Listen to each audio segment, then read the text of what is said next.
Ray, big fan of the whooping cough? Not necessarily. It's not the old whoop whoop that they used to do on the Arsenio Hall show. This is an actual medical condition.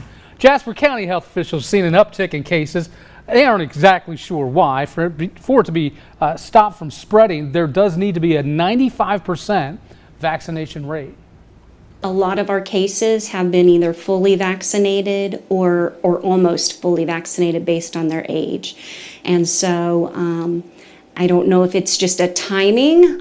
People are overdue for their boosters, and so it's having a chance to spread maybe among the general population.